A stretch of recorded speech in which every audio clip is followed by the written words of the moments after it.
La plus haute des bénédictions, l'imam al-Jawad alayhi salatu wassalam. Bismillahir Rahmanir Rahim. Identité personnelle de l'imam al-Jawad. Nom, Mohammed ibn Ali ibn Moussa ibn Ja'far ibn Mohammed ibn Ali ibn al-Hussein ibn Ali ibn Abi Talib alayhi salam. Titre honorifique, l'imam al-Jawad. Surnom, Abu Ja'far. Naissance, le 10 Rajab en l'an 195 après l'Hégire. Père, Ali ibn Moussa al-Rida alayhi salam. Mère, Sabika, également appelée Al-Khayzuran.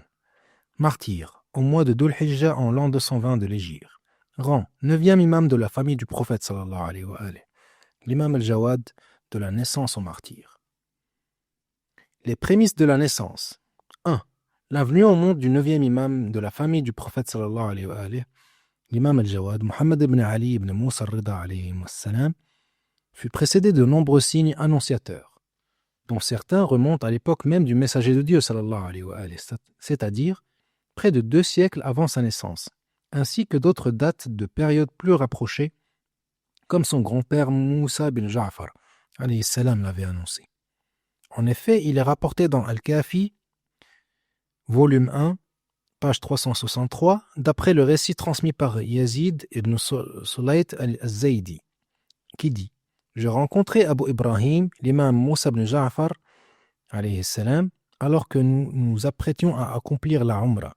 Il me dit: Ô Yazid, lorsque tu passeras par cet endroit et que tu le rencontreras, alors annonce-lui la bonne nouvelle.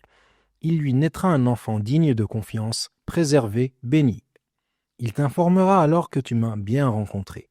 Dis-lui à ce moment-là que la femme dont naîtra cet enfant est une esclave issue de la maison de Maria al-Qibtiyya, l'esclave du messager de Dieu sallallahu alayhi wa alayhi, la mère de son fils Ibrahim. Et si tu peux lui transmettre mes salutations, fais-le. Et bien que la naissance d'un membre de la famille prophétique revête en soi d'une grande importance, le degré exceptionnel d'attente et de célébration qui l'a précédé révèle qu'un événement hors du commun devait en découler. C'est précisément ce qui se produisit avec la naissance de l'imam al-Jawad alayhi salam. Il fut décrit dans un hadith rapporté du messager de Dieu, que la paix soit sur lui et sur sa famille, comme issu d'une goutte de noble essence, bénie, pure, sainte, agréée et digne d'agrément. Le prophète ajouta: Je l'ai nommé Mohammed ibn Ali, il sera l'intercesseur de ses partisans et l'héritier du savoir de son aïeul. Il portera un signe éclatant et une preuve manifeste. Dans un autre récit rapporté de l'imam Moussa ibn Ja'far alayhi salam, il est dit au sujet du futur fils de l'imam al-Rida alayhi salam qu'il naîtra un enfant digne de confiance, préservé, béni. 2. Il est établi que la naissance de cet enfant béni survint tardivement par rapport à l'âge habituel de procréation. Si l'on considère que son père l'imam al-Rida alayhi salam naquit en l'an 148 de l'Hégire, tandis que son fils l'imam al-Jawad naît en l'an 195, cela signifie que l'imam al-Rida avait 47 ans au moment de la naissance de son fils. Ce fait comporte plusieurs indications significatives et parmi elles figure la réfutation de la prétention des extrémistes qui affirment que Dieu, exalté soit-il, aurait confié aux imams la maîtrise absolue de toutes choses, telles que la subsistance, le don ou la privation, et qu'ils agiraient en cela de manière totalement indépendante. Or, le fait que la naissance du fils de l'imam al-Rida alayhi salam ait été retardée démontre le contraire. Bien qu'ils soient les successeurs du prophète, sallallahu alayhi wa alayhi, les preuves de Dieu sur sa création et les guides vers son sentier, il n'en demeure pas moins des serviteurs honorés, soumis au Seigneur et relevant de ses ordres législatifs et cosmiques. Ce retard n'amoindrit en rien leur rang éminent auprès de Dieu, au contraire, car il leur échoit d'affronter les diverses formes d'épreuves et de tribulations, de les supporter avec patience, si lourdes soient-elles, afin qu'ils demeurent un modèle parfait pour le reste des hommes. Ceci constitue une épreuve destinée à éprouver les hommes dans leur foi et leur soumission à l'égard de ce qui provient de leurs imams infaillibles. Ainsi, tandis que nombre d'entre eux ont accepté avec confiance et certitude les paroles de leurs imams, alayhimus salam, d'autres au contraire ont douté de l'imama et s'en sont finalement détournés. Il ressort de certains récits, et cela concorde avec plusieurs analyses historiques, que l'imam al-Jawad alayhi salam fut l'unique enfant de l'imam al-Rida alayhi salam. Aucun enfant ne lui ayant été donné avant lui. C'est d'ailleurs sur cet argument que certains membres influents de la secte des Waqifiyya s'appuyèrent pour renier l'imamat de l'imam al-Rida, prétendant qu'il n'avait pas eu d'enfant et qu'il était donc stérile. Or, selon eux, la stérilité serait une forme d'imperfection et l'imam disait ne saurait être imparfait. Nous comprenons de cela que cet argument n'aurait pu exercer son influence sur les esprits et semer le doute chez les autres qu'à la condition d'admettre qu'à cette époque l'imam al-Rida alayhi salam n'avait réellement aucun enfant, ni garçon ni fille. 3. Naissance. On relève dans les sources une divergence quant au mois de naissance de l'imam al-Jawad alayhi salam. En soi, ce point pourrait sembler d'importance secondaire, car les historiens ont souvent divergé au sujet du mois ou le jour de la naissance, ou du décès des imams infaillibles et d'autres figures religieuses. Cependant, cette divergence revêt ici un intérêt particulier, car l'une des deux dates est liée à une célèbre invocation récitée par les chiites duodécimant au mois de Rajab. Il convient donc d'y jeter un regard attentif. Un groupe d'imamites a soutenu que sa naissance eut lieu au mois béni de Ramadan en l'an 195 de l'Hégire. C'est l'avis, entre autres, de Cheikh al-Kulayni, Cheikh al-Mufid, al-Tusi, al-Tabari et al-Tabarsi, puis un certain nombre d'auteurs qui leur ont succédé. L'autre avis confirme qu'il naquit au mois de Rajab.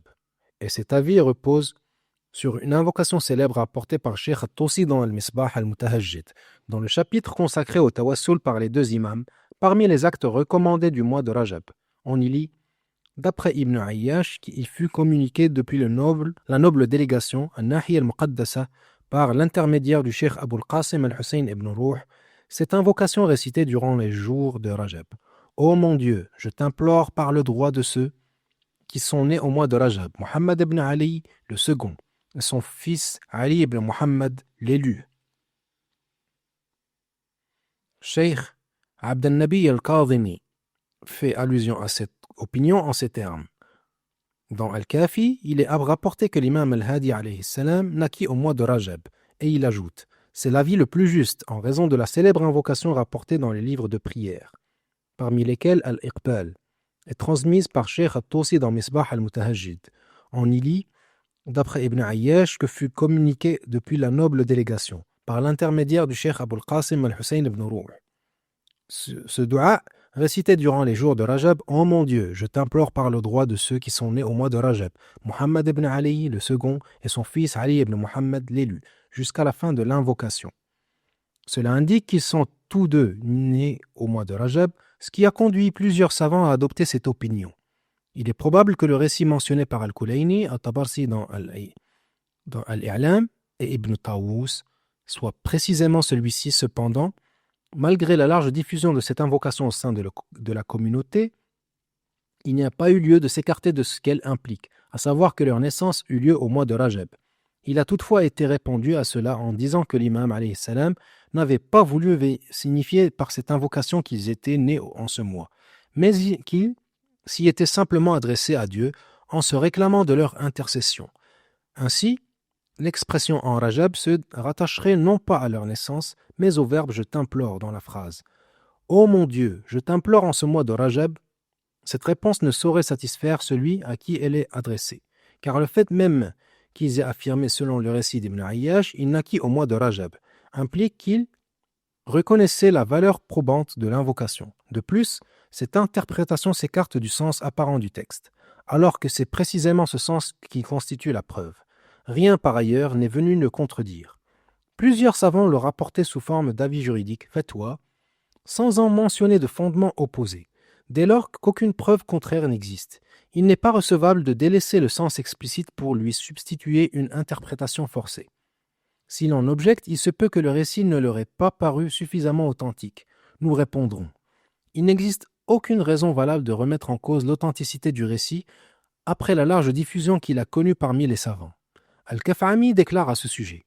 Rejeter ce récit reviendrait à invalider l'invocation elle-même, alors que la communauté croyante unanime en a reconnu l'authenticité. En résumé de ce qui précède. A.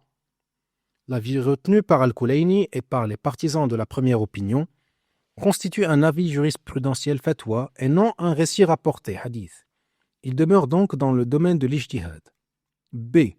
En revanche, la seconde opinion repose sur un récit transmis par les mêmes auteurs qui ont soutenu la première opinion. Et même s'ils n'ont pas appliqué cette narration, leur non-application ne nous engage en rien. C. Ce récit est appuyé par la notoriété, voire par la pratique continue des fidèles, qui ont toujours eu l'usage de réciter cette invocation et de se commander aux deux imams, Al-Jawad et Al-Hadi, alayhim salatu wassalam. Al-Allam al-Majlisi rapporte dans Bihar al-Anwar la parole de Cheikh al-Kaf'ami, opposée au sens de la narration, puis il la réfute de la manière suivante. Al-Kaf'ami mentionne, dans la marche de Al-Balad al-Amin, après avoir cité le propos du Cheikh, certains de nos savants, semble-t-il, n'ont pas eu connaissance de ce récit. Ils ont donc posé ici une question et y ont répondu en ces termes.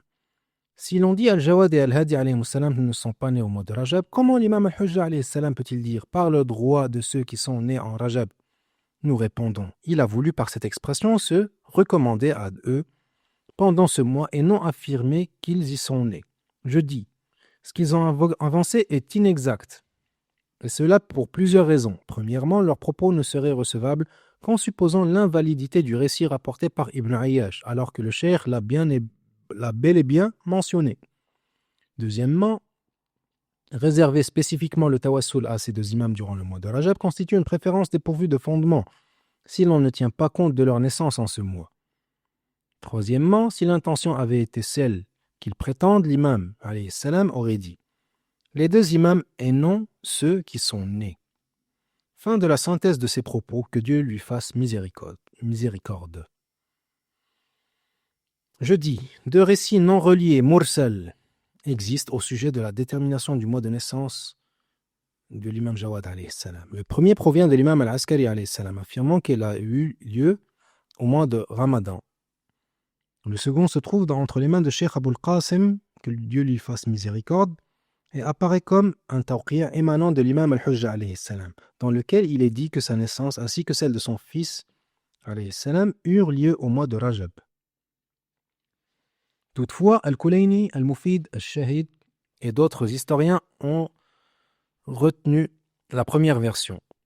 Certains, comme on le voit, ont mentionné le récit d'Ibn Ayyash en tant que narration, sans le délaisser ni l'invalider. Sauf pour ceux qui ont prétendu que l'expression Muhammad ibn Ali le second serait une altération du terme le premier, et qu'elle désignerait l'imam al-Baqir alayhi salam. Mais cela contredit la fin du texte, et son fils Ali ibn Muhammad l'élu, et il n'a jamais été d'usage de désigner l'imam al-Baqir sous l'appellation Muhammad ibn Ali le premier. Réfléchissez-y. Je dis, par ce dernier passage, on répond à l'Allam at-Tusturi qui a suivi l'avis de ceux affirmant que le premier terme aurait été altéré et qu'il faudrait lire le premier dans son ouvrage, Al-Akhbar et Ad-Dakhila. La réponse, comme nous l'avons déjà indiqué, est que l'on n'a jamais désigné l'imam al-Baqir par l'expression Muhammad ibn Ali le premier. De plus, cette interprétation contredit la fin de l'invocation et son fils Ali ibn Muhammad l'élu. De même, la faiblesse du narrateur Ibn Ayyash ainsi que le fait qu'il se soit embrouillé à la fin de sa vie ne porte aucun préjudice à cette opinion, car l'invocation en question jouit, au sein de la communauté, d'une notoriété pratique telle que les confusions de cet homme, surtout survenues à la fin de sa vie, ne sauraient lui nuire. Il semble que la sagesse derrière l'émission de cette invocation par l'imam al-Mahdi alayhi salam réside dans le fait qu'elle constitue une réponse aux Waqifites, qui avaient obstinément affirmé la stérilité de l'imam al-Rida alayhi salam et nié la naissance de l'imam al-Jawad. C'est pourquoi cette invocation fut consacrée à ces deux imams en particulier, bien que la naissance de l'imam Amir al-Mu'minin alayhi salam ait également eu lieu au mois de Rajab, sans qu'il soit pourtant mentionné dans la dite invocation. Ainsi, l'avis second affirmant que sa naissance bénie eut lieu au mois de Rajab apparaît comme le plus vraisemblable et le plus conforme à la réalité. Nous constatons que la naissance de l'imam a été qualifiée de naissance bénie et qu'il a été décrit comme l'enfant dont aucune autre naissance n'a apporté davantage de bénédictions aux chiites, comme rapporté par Al-Kulayni en rapportant avec sa chaîne de transmission d'après Abu Yahya as-San'ani qui dit « J'étais auprès d'Abu al-Hassan al-Rida alayhi salam lorsqu'on amena son fils Abu Ja'far encore enfant. Alors l'imam alayhi salam déclara « Voici l'enfant dont aucune naissance n'a rapporté davantage de bénédictions à nos chiites. » Il apparaît que l'imam al-Jawad alayhi salam fut connu sous cette appellation, à savoir le nouveau-né béni. Cela est confirmé par les paroles même de son père, l'imam précédent, alayhi salam, lorsqu'il le présenta en disant « Voici le nouveau-né béni ». Comme s'il existait déjà entre lui et ses compagnons un échange préalable au sujet d'un enfant béni, et qu'il voulait leur montrer qu'il s'agissait effectivement de celui-ci.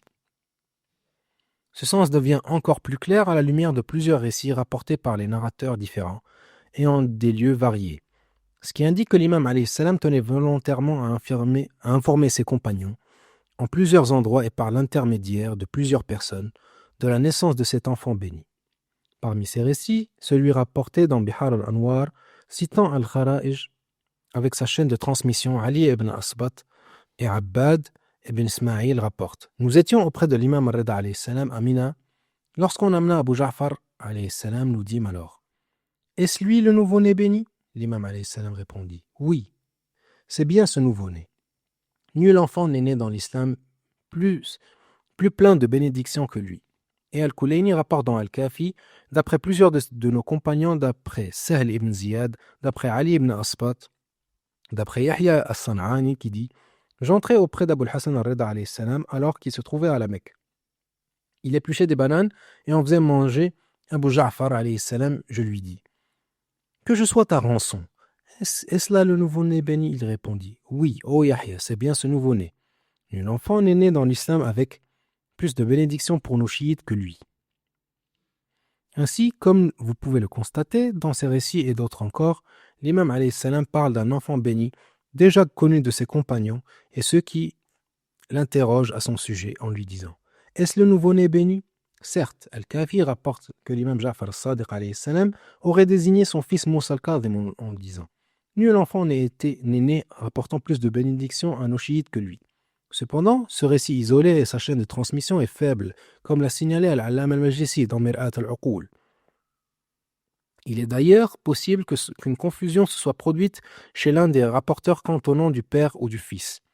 Dieu est plus savant.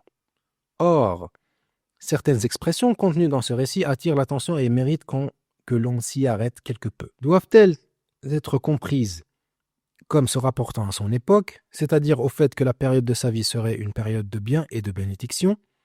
C'est en tout cas l'hypothèse qu'ont formulée Al-Allam al-Majlisi et d'autres, même si cette hypothèse reste possible, l'observateur attentif à la réalité politique vécue par l'imam al-Jawad alayhi salam et par les chiites à l'époque d'Al-Mu'tasim al-Abbasi, et après lui constatera que cette période n'avait rien d'une ère de prospérité, comme le supposent les partisans de cette interprétation.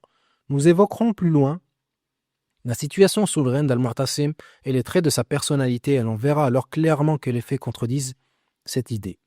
Quant à l'interprétation de la bénédiction rapportée de Sayyid Abul Fadl al-Tabatabai, selon laquelle, par la naissance de l'imam, puis son accession à l'imamat, fut confiée la croyance en la prophétie de Jésus et de Jean, alayhimus salam, par la bénédiction de la naissance de l'imam al-Jawad.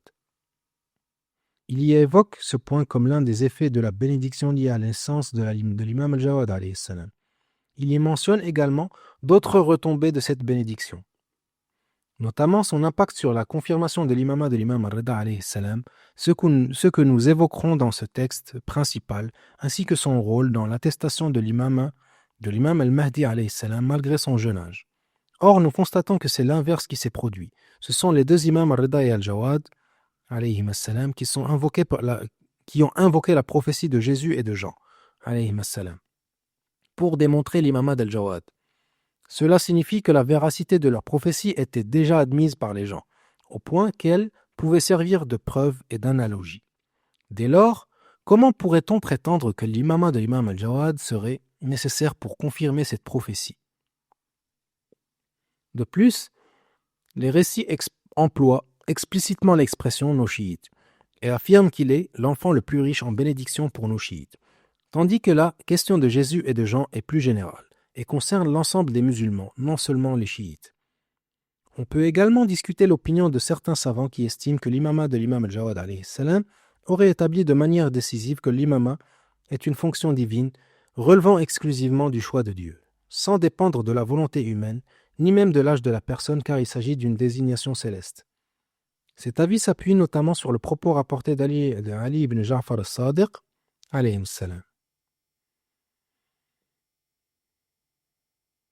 Lorsque certains assistants s'étonnèrent de la très grande révérence qu'il manifestait envers l'imam al-Jawad alayhi salam, malgré son jeune âge, alors qu'Ali Ali ibn Ja'far était l'oncle du père de l'imam, il leur répondit: Que puis-je y faire, si Dieu le Très-Haut n'a pas jugé cette barbe blanche digne de l'imama, mais l'a jugé lui digne de cette fonction? Nous disons, l'idée en elle-même est exacte, et elle compte bien parmi les effets liés à l'imama de l'imam al-Jawad alayhi salam et à son établissement au sein de la communauté chiite. Cependant, les récits semblent porter l'accent sur la naissance elle-même, comme si celle-ci possédait une signification en soi, indépendamment de la question de l'imama. Certes, l'imama comporte de nombreux effets, et ce qu'a mentionné le savant en question est fondé, et nous y reviendrons plus loin. Notre avis au sujet de la très grande bénédiction liée à Al-Jawad: nous croyons que la bénédiction majeure qui a accompagné la naissance de l'imam Al-Jawad alayhi salam réside d'abord en ceci. Par sa naissance, l'imama de son père fut affermi et les ambiguïtés soulevées par les Waqifiyya furent dissipées. C'était un courant pernicieux qui menaçait presque de démanteler l'édifice de la communauté chiite imamite. Nous avons déjà évoqué certains aspects de cette question dans notre ouvrage « Le savant de la famille de Muhammad ». Le courant les Waqifiyya présentait un danger réel, car il avait réussi à attirer un nombre non négligeable de figures influentes parmi les chiites, issus des compagnons et des délégués de l'imam Moussa ibn Ja'far alayhi salam.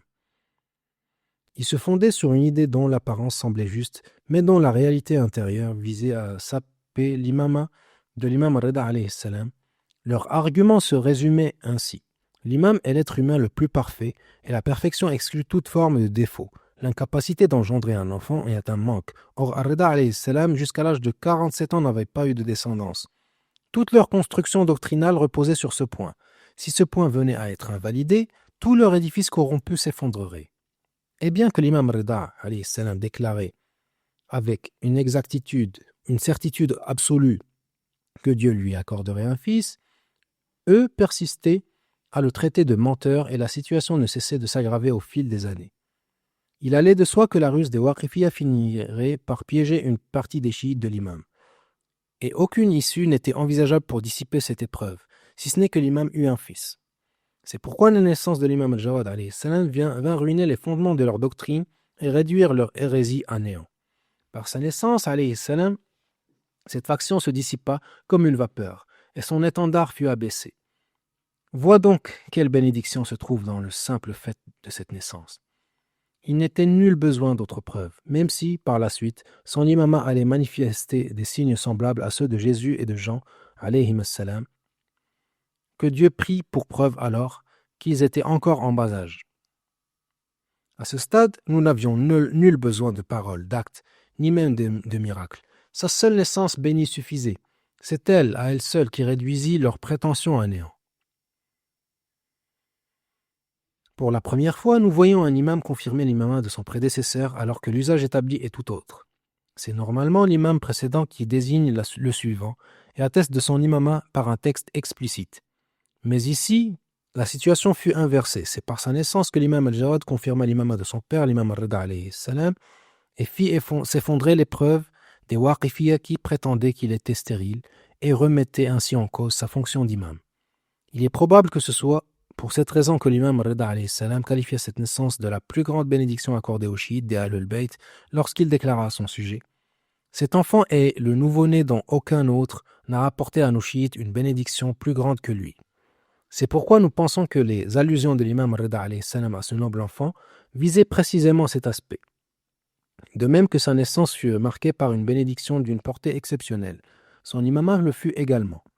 Une fois établi et solidement reconnu, il mit définitivement fin à toute objection fondée sur la jeunesse de l'imam.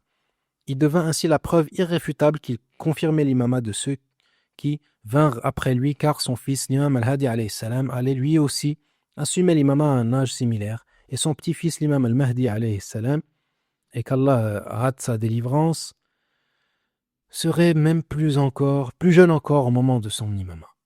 Il est frappant de constater qu'après l'imam al-Jawad alayhi salam, plus aucune contestation ni remise en cause ne surgit au sujet de l'imama des imams qui assumèrent cette fonction alors qu'ils étaient encore jeunes. Si à l'époque de l'imam al-Jawad, la faction des Waqifiyya et d'autres avaient semé le doute à propos de son imama, nous ne retrouvons plus rien de semblable à l'époque de l'imam al-Hadi, ni même à celle de l'imam al-Mahdi alayhi salam. Cela montre que toute interrogation ou étonnement concernant l'accession de l'imam à sa fonction alors qu'il est encore jeune avait déjà disparu et s'était définitivement éteint. Et cela compte parmi les bénédictions de l'imam al-Jawad alayhi salam et de sa reconnaissance au sein de la communauté. De nombreux auteurs ayant commenté la parole de l'imam al-Rida, que nous avons citée plus tôt, y ont fait allusion. Nous pensons toutefois que cette réalité ne s'est pas imposée de manière simple ou spontanée. Le fait qu'une personne assume l'imama, surtout selon les règles établies par les sources chiites imamites, n'est guère compatible dans l'esprit arabe en particulier avec l'idée que celui qui occupe un rang d'une telle grandeur soit encore un jeune en âge. Nous pensons que, durant l'époque des deux imams al-Rida et al-Jawad alayhim as-salam, un travail méthodique fut accompli afin de consolider cette réalité, aussi bien sur le plan théorique que sur le plan pratique. Dès lors, que s'est-il produit pour qu'une telle réalité s'établisse avec une telle force, au point de ne plus susciter la moindre objection par la suite? Quant à l'étape rhétorique, il commença à l'époque de l'imam Rida alayhi salam par l'établissement de la preuve que l'imama divin, qu'il prenne la forme de la prophétie ou de l'imama, n'est nullement soumis aux critères humains, ni à ce que les gens jugent probable ou improbable. Il s'agit d'un choix exclusif de Dieu. Ton Seigneur crée ce qu'il veut et il choisit. Nul n'a à choisir à sa place. Ainsi, Dieu peut accorder la prophétie à un enfant en bas âge, tandis qu'un vieillard ayant passé sa vie en adoration ne le recevra jamais. Dieu a donné à Jésus, fils de Marie, la prophétie et la mission alors qu'il était encore enfant, et il accordait la sagesse à Jean, Yahya, alors qu'il n'était qu'un garçon. De même, Salomon reçut la prophétie alors qu'il était encore jeune.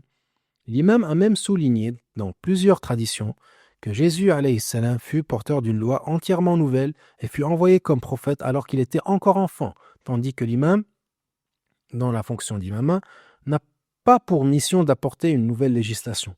Il ne fait que prolonger et parachever l'œuvre de son aïeul, le prophète élu. Sallallahu alayhi wa alayhi.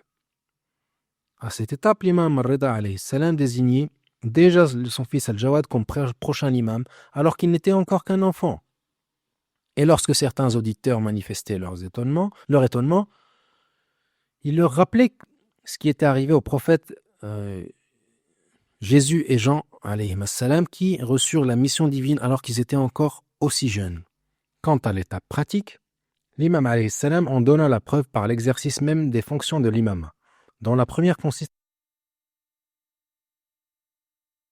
à exposer la loi sacrée et les sciences religieuses. Il montra, comme ses nobles ancêtres avant lui, qu'il en avait hérité la connaissance et qu'il en assumait la transmission. Aucune question ne lui fut posée sans qu'il y réponde avec exactitude, sans jamais s'écarter de ce qu'avaient établi ses pères et aïeux.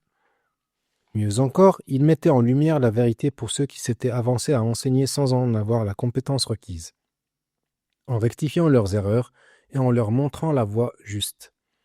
Parmi ces exemples figurent également ceux qu'il clarifia devant l'assistance, en rectifiant les propos tenus par Abdullah ibn Musa al-Kadhim.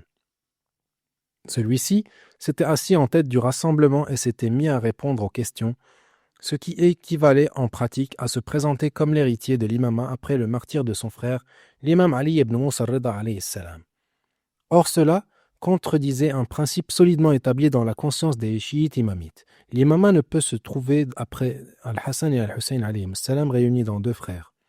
Dès lors que l'imam Rida a été désigné par Dieu comme imam, il est impossible que son frère Abdallah soit imam après lui. À cela s'ajoute que, lorsqu'il répondit aux questions qui lui furent posées, ses réponses contredisaient les principes du fiqh imamite. Certaines se rapprochaient davantage du droit de l'école des califes, d'autres étaient confuses ou erronées, ce qui accrut la peine et l'inquiétude des chiites à ce moment-là. Ce n'est qu'alors que parut l'imam Muhammad ibn Ali al-Jawad, fils de l'imam Rida alayhi salam, qui répondit avec justesse à ces mêmes questions, rectifiant les erreurs de son oncle et démontrant preuve à l'appui la validité de ses propres réponses.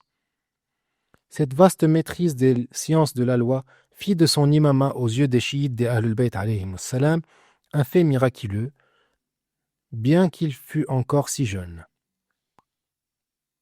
Tous finirent par s'y soumettre et l'admettre, même ceux qui, au début, furent saisis de stupeur, car ils étaient habitués à voir l'imama confié à des hommes mûrs, d'âge avancé, ne tardèrent pas à retrouver la sérénité. Ils comprirent qu'ils se trouvaient face à un phénomène d'ordre religieux.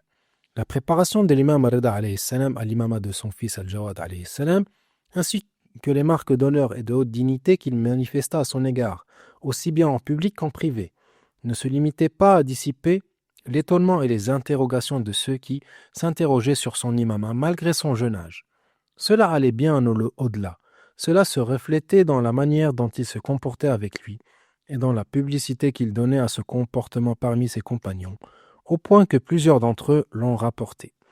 Ainsi, Muhammad ibn Abi Abbad, qui était secrétaire de l'imam Rida alayhi salam, dit: l'imam Rida alayhi salam ne mentionnait jamais Muhammad al-Jawad alayhi salam sans l'appeler par sa kunya et disait: Abu Ja'far m'a écrit. Pour ma part, j'écrivais à Abu Ja'far alayhi salam alors qu'il était encore un enfant à Médine, en le saluant avec révérence. Ces lettres, lorsqu'elles parvenaient, étaient d'une éloquence et d'une beauté incomparables. J'ai entendu l'imam Rida alayhi salam dire: Abu Ja'far est mon successeur et mon héritier après moi. Et cela alors qu'à cette époque, il n'avait peut-être que 5 ou 6 ans. L'imam Rida alayhi salam lui écrivait à propos de certaines questions détaillées, lui expliquant ce qu'il devait incarner des vertus de générosité propres à ses nobles ancêtres, et l'exhortait à ne pas se laisser influencer par certains administrateurs ou représentants qui, pour diverses raisons, cherchaient à restreindre la bienfaisance et la largesse des imams envers les gens. L'imam Rida alayhi salam lui adressa une lettre dont Ahmad ibn Muhammad Abi Nasr al-Bizanti rapporte après avoir pris connaissance et qu'il est probable que l'imam Rida alayhi salam ait voulu qu'il la voie intentionnellement. On y lisait: Ô Abu Ja'far, j'ai appris que lorsque tu montes à cheval, tes serviteurs te font sortir par la petite porte. S'ils agissent ainsi, c'est par avarice, de peur que quelqu'un ne bénéficie de ta générosité. Je t'en conjure par le droit que j'ai sur toi, que ton entrée et ta sortie ne se fassent que par la grande porte. Et lorsque tu montes à cheval, prends avec toi de l'or et de l'argent, que nul ne te sollicite sans que tu ne lui donnes quelque chose. Si l'un de tes oncles paternels te demande une faveur, ne lui donne pas moins une 50aine de dinars, davantage selon ton appréciation. Et si l'une de tes tantes te sollicite, ne lui donne pas moins de 25 dinars, davantage si tu le souhaites. Je veux que Dieu t'élève en dignité. Dépense donc sans crainte et ne redoute aucune restriction de la part du maître du trône. L'enfant fut-il soumis à l'examen des Qafa, experts en ressemblance et filiation. Une narration rapportée par le cheikh Al-Kulayni dans Al-Kafi indique que l'imam Rida alayhi salam fut confronté aux doutes exprimés par certains de ses proches hachimites concernant la filiation de son fils Muhammad al-Jawad alayhi salam et le fait qu'il soit réellement son enfant. L'imam fit alors appel à la science des Qafa, ces experts capables de reconnaître les liens de parenté par la ressemblance physique, et sollicita leur témoignage afin de prouver devant les dégénérateurs que l'imam al-Jawad alayhi salam était bien son fils. Cependant, cette narration présente de sérieuses difficultés, tant dans sa chaîne de transmission que dans son contenu, ce qui rend son acceptation impossible, même si elle est rapportée par un auteur aussi éminent que Cheikh Al-Kulayni dans Al-Kafi. En effet, ce récit est parfois cité sur les tribunes, et certains opposants s'en servent pour porter atteinte à la doctrine chiite. C'est pourquoi il importe d'en signaler les faiblesses avant d'en citer le texte. Le narrateur rapporte ainsi: j'ai entendu Ali ibn Ja'far s'adresser à Al-Hassan ibn al-Hussein ibn Ali ibn al-Hussein et lui dire: par Dieu, certes Dieu a accordé la victoire à Abu al-Hassan al-Rida alayhi salam. Al-Hassan lui répondit: oui, par Dieu, que je sois ton rachat, ses frères se sont montrés injustes envers lui. Ali ibn Ja'far reprit: oui, par Dieu, et nous ses oncles, nous en avons également été injustes envers lui. Al-Hassan demanda: que faites-vous donc? Car je n'étais pas présent lorsque cela se produisit. Ali ibn Ja'far répondit: ses frères lui dirent, et nous étions avec eux, jamais parmi nous il n'y eut d'imam à la peau basanée, mat ou foncée. L'imam Rida alayhi salam lui répondit: il est bien mon fils. Alors ils dirent: mais le messager de Dieu sallallahu alayhi wa alayhi, a jugé selon la science des Qafa. Faisons donc appel à eux pour trancher entre toi et moi et nous. L'imam Rida alayhi salam répondit: faites venir vous-même ces hommes, mais moi je ne m'en chargerai pas. Et ne leur dites pas pourquoi vous les appelez, restez simplement dans vos maisons. Alors que les Qafa experts en ressemblance, arrivèrent. Ils nous firent asseoir dans le verger. Les oncles, frères et sœurs de l'imam Rida alayhi salam se rangèrent en ligne. Ils firent alors venir l'imam Rida alayhi salam, le revêtirent d'une tunique de laine, lui mirent sur la tête un bonnet du même tissu, placèrent sur son cou une houe et lui dirent « Entre dans le verger, fais comme si tu y travaillais. » Ensuite, ils firent venir Abu Ja'far alayhi salam, c'est-à-dire l'imam al-Jawad alayhi salam, encore enfant, et dirent au Qafa « Reliez ce garçon à son père. » Les experts répondirent « Cet enfant n'a ici aucun père parmi ces hommes. Voici l'oncle de son père, voici son autre oncle, voici son oncle paternel et voici sa tante. Mais s'il a ici un père, c'est assurément le propriétaire du verger, car ses pas et les siens sont identiques. » Alors Abu al-Hassan alayhi salam revient et ils dirent tous « C'est bien son père. » A'udhu billahi minash shaitanir rajim. Ce récit ne peut pas être vrai, malheureusement. Nos observations sur ce récit sont les suivantes. A. Du point de vue de la chaîne de transmission Isnad, ce récit est considéré comme faible. Al-Allam al-Majlisi a qualifié sa chaîne de transmission d'inconnu. Et le Sayyid al-Shahroudi, dans ses notes sur Al-Makasib al-Muharrama, en a donné la raison. La présence dans la chaîne de Zakaria ibn Yahya ibn Nu'man al-Misri, personnage qui n'a été mentionné par aucun spécialiste de la science des hommes, ilm al-Rijal. Du point de vue du contenu même du récit, à savoir le recours à la science des qafa', la reconnaissance de la filiation par la ressemblance physique, il convient de rappeler que la qiyafa est en principe interdite. Al-Hurr al-Amili dans Al-Hada'iq rapporte cette interdiction au nom des savants Al-Ashab et dans Al-Qiyafa. Il est dit « Je ne connais à ce sujet aucune divergence d'opinion. Quant à Al-Muntaha, il y est mentionné qu'il existe à ce propos un consensus ijma'. Les récits rapportés blâment clairement ceux qui ont recours au qafa et acceptent leur jugement. Le Sayyid al-Khou'i a d'ailleurs explicitement déclaré leur pratique interdite en disant « Quoi qu'il en soit, le caractère illicite de se baser sur la parole du qafi, l'expert en ressemblance, fait l'objet d'un consensus. Quant au récit attribué au prophète sallallahu alayhi wa sallam, selon lequel il se serait appuyé sur la qiyafa, il n'est ni authentiquement établi ni acceptable. Dès lors, comment l'imam Rida alayhi salam aurait-il pu recourir lui-même à cette pratique où on a prouvé l'usage ? On ne saurait objecter que cela relevait d'un cas de nécessité, car il n'existe aucune nécessité qui justifierait de donner raison à ces sceptiques, surtout par un moyen aussi illégitime, d'autant plus qu'il est considéré comme unanimement interdit. Peut-on concevoir que l'imam alayhi salam ait voulu consacrer dans la société l'usage d'un tel procédé, alors même qu'il est prohibé, et quand bien même il aurait été confronté à une situation de contrainte, n'avait-il pas que Dieu pris sur lui à sa disposition d'autres moyens ordinaires ou spirituels qui lui auraient épargné le recours à une telle pratique. C. Quant au contenu même du récit, il comporte de nombreuses incohérences et irrégularités. C'est pourquoi le Sayyid al-Khou'i rejeta ce récit en disant « Il est préférable d'en confier la connaissance à ceux qui en savent davantage. » La première problématique dans ce récit réside dans le fait que Ali ibn Ja'far al-Sadiq déclara « Oui, par Dieu, et nous, ses oncles, nous nous sommes montrés injustes envers lui. » Or, cette affirmation contredit la conduite admirable, bien connue, de Ali ibn Ja'far à l'égard de son frère Moussa ibn Ja'far, de son neveu l'imam al-Rida alayhi salam, ainsi que l'imam al-Jawad alayhi salam, envers qui il manifestait un profond respect au point de dire « Je suis son serviteur ». La deuxième est que le récit affirme « Ils saisirent al-Rida alayhi salam, lui firent revêtir une tunique de laine et une coiffe du même tissu, puis lui mirent sur le cou une houe, en lui disant « Entre dans le verger, fais comme si tu y travaillais ». Une telle scène est-elle compatible avec la dignité de l'imama ? L'imam serait-il exposé à une situation aussi inappropriée simplement pour que tel ou tel croit que Muhammad al-Jawad alayhi salam était ou n'était pas son fils ? La troisième est ce qu'a signalé Sayyid al-Shahroudi dans les notes des cours de Al-Khou'i. Lorsque les experts en ressemblance al-Qafa furent présents, ils dirent « Voici son oncle paternel, voici l'oncle de son père et voici sa tante. » Or, l'apparence du texte laisse entendre que la tante avait le visage découvert.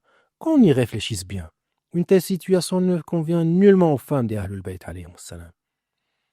Même pour ceux qui admettent la permissibilité de dévoiler le visage ou les mains. La quatrième réside dans le fait que les oncles de l'imam al-Jawad alayhi salam sont bien trop respectables pour s'imaginer une telle chose et l'exposer ainsi à l'imam. En effet, s'il considérait l'imam comme un simple savant versé dans les règles juridiques, à l'instar d'un jurisconsulte, la couleur de sa peau, qu'elle fût sombre ou claire, n'affecterait en rien ce savoir. Et s'ils estimaient que l'imama est une fonction divine pour laquelle Dieu, exalté soit-il, choisit la quintessence du monde et l'élite de la création après le prophète de l'islam, nul n'égalerait l'imam dans la noblesse du caractère ni dans la perfection de la forme. Leur contestation à l'égard de Abu al-Hassan al-Rida alayhi salam au sujet de son fils al-Jawad alayhi salam reviendrait alors à rejeter l'imam institué par le maître sublime. Comment donc ont-ils pu nier au point d'en venir à consulter un expert en ressemblance? La cinquième difficulté est la déclaration selon laquelle il n'y a jamais eu parmi nous un imam à la peau foncée. S'ils croyaient en l'imama de l'imam Rida alayhi salam, comme l'impliquent leurs propos, il n'y a jamais eu parmi nous un imam. Alors la parole de l'imam aurait dû leur suffire. Dans le cas contraire, leur affirmation impliquerait l'accusé d'attribuer à lui-même un enfant qui ne serait pas le sien et impliquerait de surcroît une accusation d'adultère à l'encontre de son épouse. Dieu nous en préserve. Comment pourrait-il dès lors être compté parmi ceux qui croyaient en l'imam et en les imams? Et s'ils ne croyaient pas en l'imama, que signifie alors leur phrase « Il n'y a jamais eu parmi nous un imam », etc. De plus, cette idée n'est pas correcte d'un point de vue historique. De nombreux auteurs ont mentionné que plusieurs des imams étaient de teint brun, et il est même rapporté que les Banu Hashim étaient connus pour être dulm, c'est-à-dire d'un teint foncé. Quant aux imams, il a été rapporté que l'imam, le commandeur des croyants Ali, alayhi salam, était de teint brun, que l'imam Muhammad al-Baqir avait la peau brune, et il en a été transmis de même concernant l'imam Ja'far al-Sadiq, ainsi que son fils Moussa al-Kadhim, et même Ali ibn Moussa al-Rida. Comment donc peut-on dire « Il n'y a jamais eu parmi nous un imam à la peau foncée » ? Après un rapide survol, nous pouvons dire que l'imam al-Jawad alayhi salam naquit en l'an 195 de l'Hégire, après une longue attente, aussi bien de la part de son père Ali ibn Moussa al-Rida alayhi salam que de la part de ses disciples et partisans, qui croyaient fermement en la véracité de la parole de leur imam al-Rida, affirmant que les nuits et les jours ne s'écouleraient pas avant que Dieu ne lui accorde un enfant qui serait, pour les chiites d'Ahlul Bayt alayhim salam, une bénédiction surpassant celle de quiconque. L'explication et l'interprétation de cette bénédiction ont déjà été exposées dans les pages précédentes. Lorsque la lumière de l'imam al-Jawad alayhi salam apparut en ce monde, son père, l'imam al-Rida alayhi salam, l'entoura de tous les soins et de toute l'attention nécessaire afin de le préparer à assumer la charge de l'imama après lui. Il lui facilita cette voie en informant à plusieurs reprises ses compagnons et ses disciples que c'est lui qui conduirait la mission après lui et que la charge lui serait confiée. Il demeura auprès de lui environ 5 années, jusqu'à ce que, en l'an 201 de l'Hégire, l'imam Rida alayhi salam fut contraint d'être emmené à tous, contre sa volonté, par le pouvoir abbasside sous le règne d'Al-Ma'moun, pour des raisons que nous avons évoquées ailleurs. L'imam Rida alayhi salam laissa donc son fils Al-Jawad à Médine, alors que celui-ci avait 6 ans. Après son départ, il entretenait avec lui une correspondance régulière par lettres et écrits, et il veillait délibérément à manifester envers lui le respect et considération, à commencer par la manière dont il le désignait. Il rapportait à ses compagnons ce que son fils lui avait dit, ainsi que les réponses qu'il lui avait adressées, et ainsi de suite. L'imam Rida alayhi salam fut martyrisé en l'an 203 de l'Hégire, alors que l'imam al-Jawad alayhi salam avait dépassé l'âge de 8 ans. Avec le martyre de son père, l'imama passa entre ses mains, après que celui-ci eut, à de nombreuses reprises, recommandé son fils et désigné explicitement son nom, tant à Médine qu'à Khorasan. Il avait informé ses compagnons, ses partisans, et d'autres encore qui lui succéderaient dans la fonction de l'imama.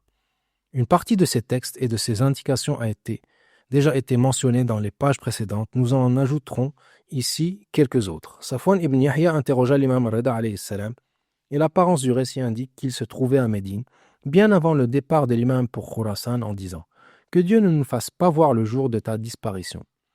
Même s'il devait arriver quelque chose, c'est-à-dire ta mort, vers qui devons-nous nous tourner ?» L'imam indiqua alors que, de la main Abu Ja'far alayhi salam, qui se tenait debout devant lui.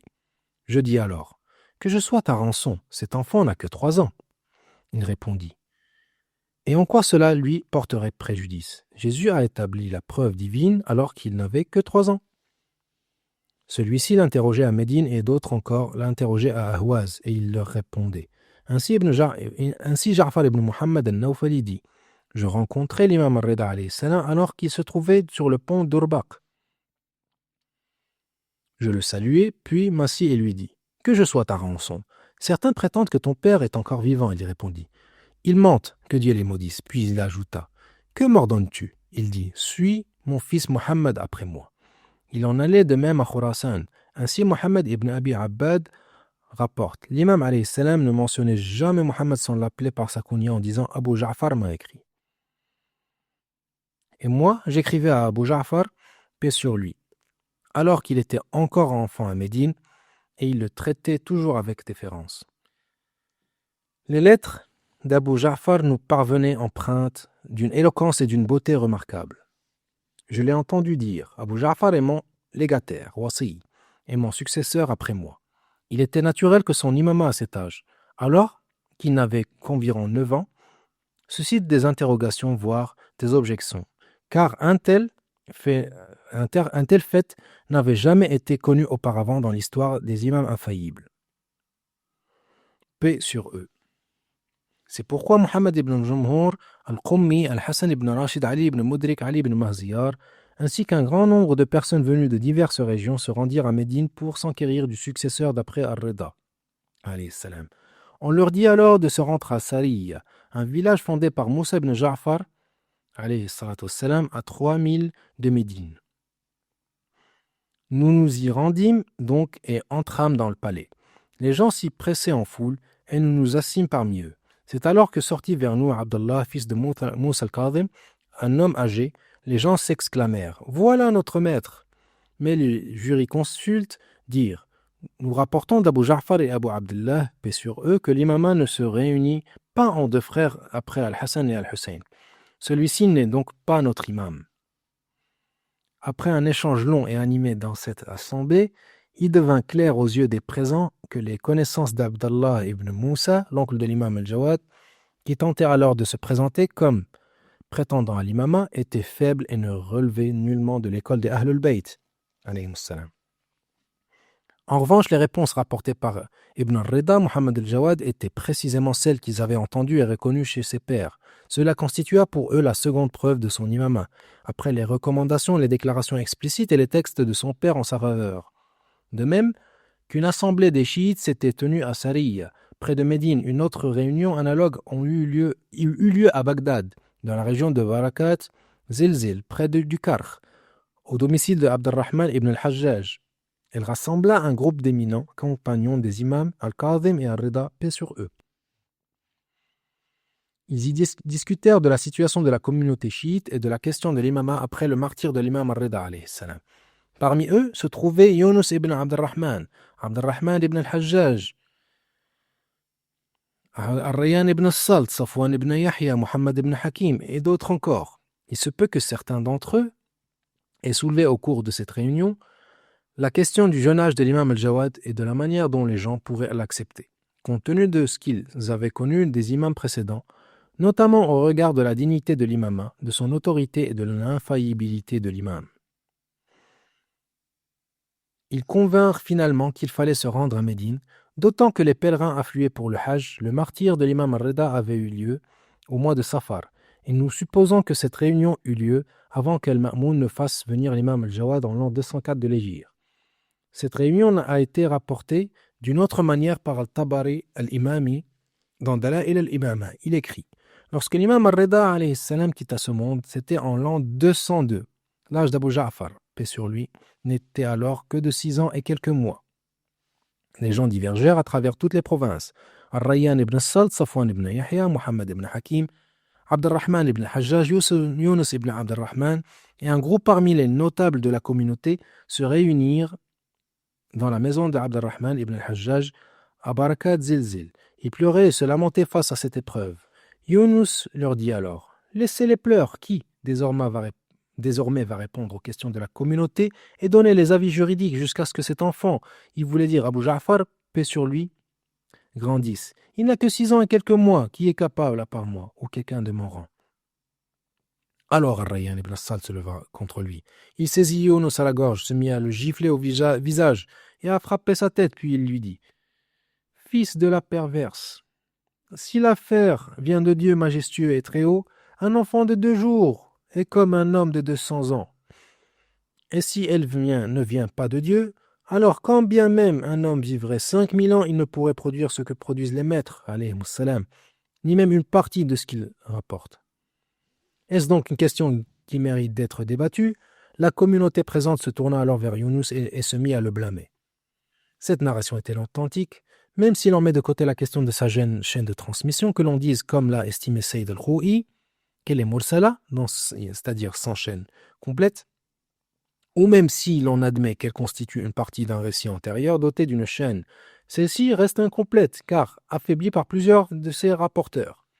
Il existe en effet plusieurs remarques critiques concernant cette narration. Premièrement, du point de vue historique, ce récit affirme que le martyre de l'imam al-Rida alayhi salam eut lieu en l'an 202 de l'Hégire, alors que l'exactitude historique établit qu'il eut lieu en 203.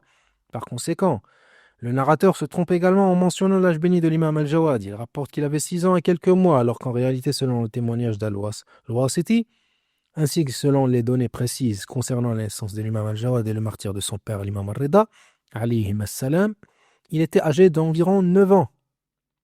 Deuxièmement, le rang spirituel et scientifique de Younous ibn Abd-Rahman, ainsi que sa connaissance profonde de la doctrine de l'imama, sont bien supérieurs à ceux des personnes mentionnées dans cette réunion, y compris Ar-Rayyan ibn Salt.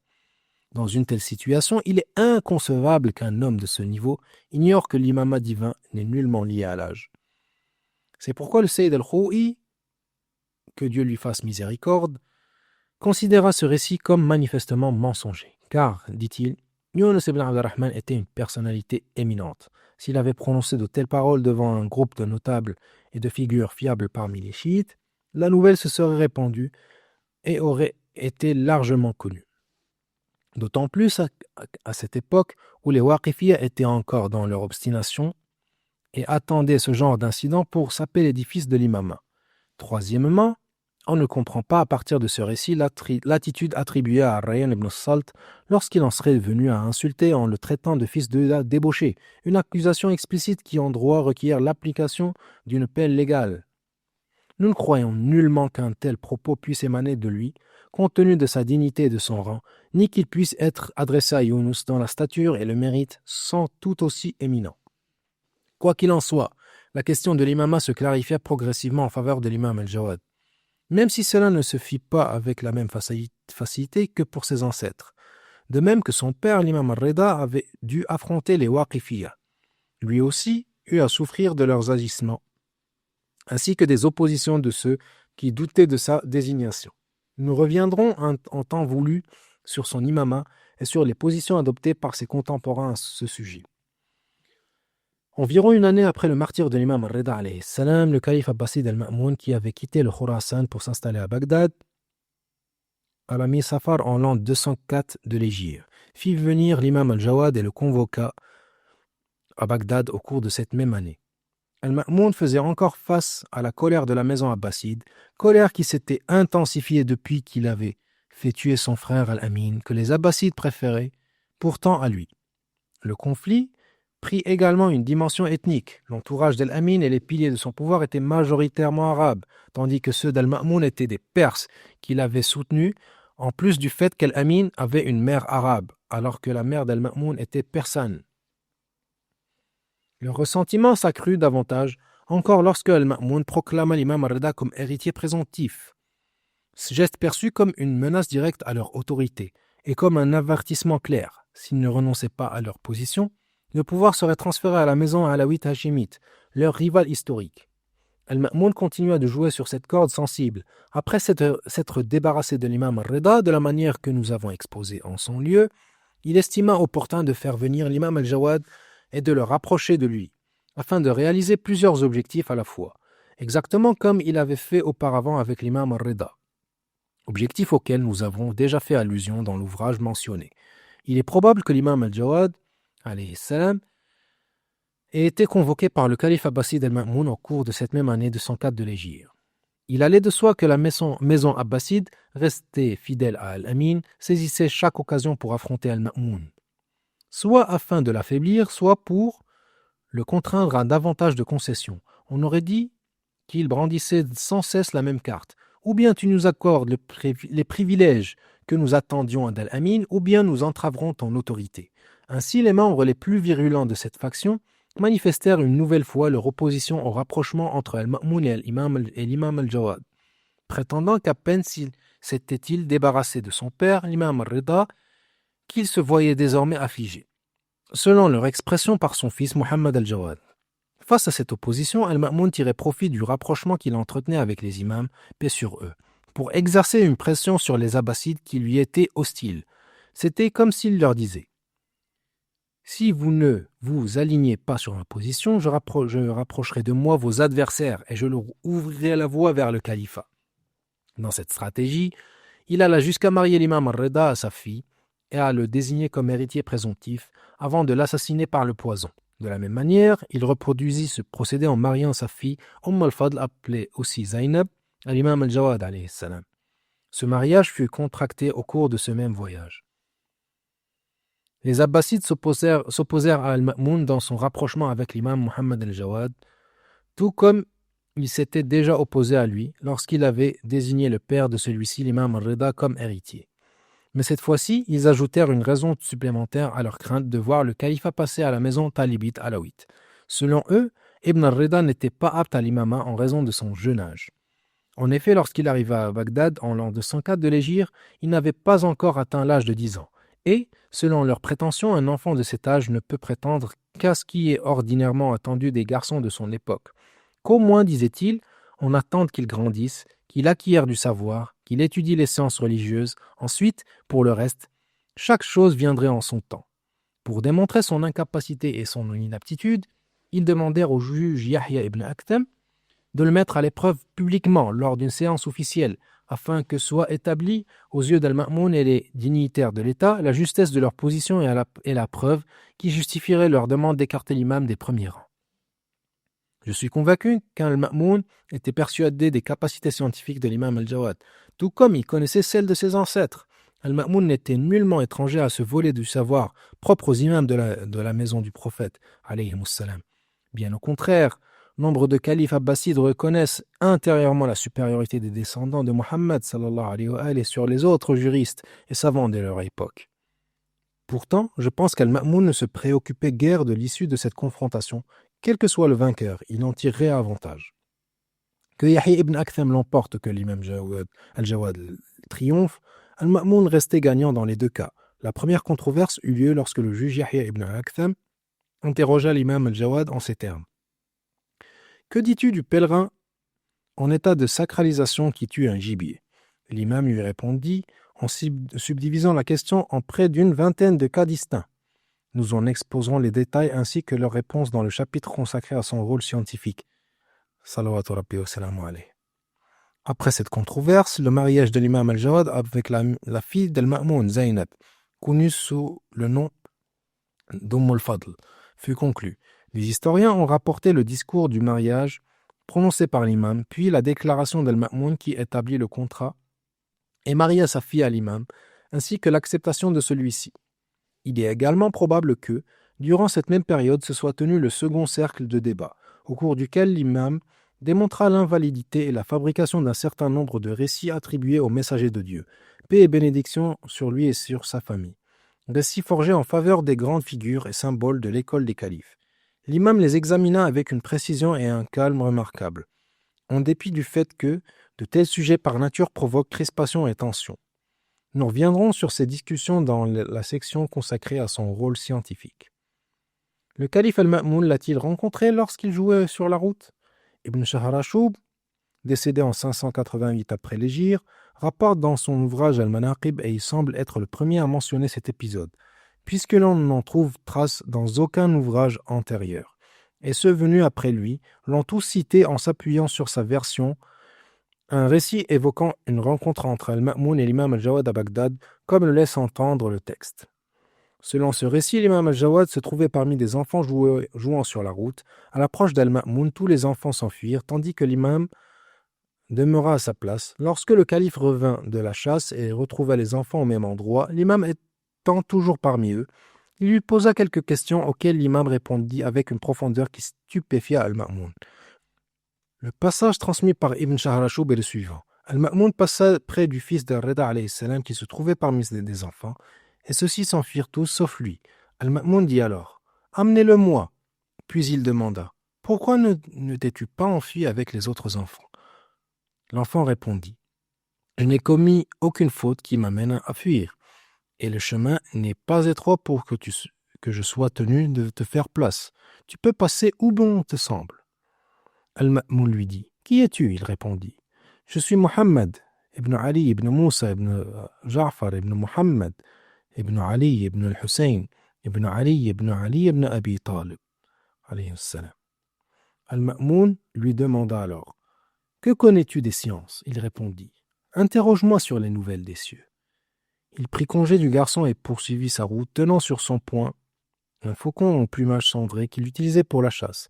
Lorsqu'il s'éloigna de lui, le faucon s'agita sur son bras. Al-Ma'moun regarda à droite et à gauche sans apercevoir la moindre proie, tandis que l'oiseau bondissait avec insistance. Il finit par le lâcher, le faucon s'éleva, scruta l'horizon et disparut de son champ de vision un long moment. Puis il revint enfin, ayant capturé un serpent qu'il déposa sur le compartiment réservé aux prises.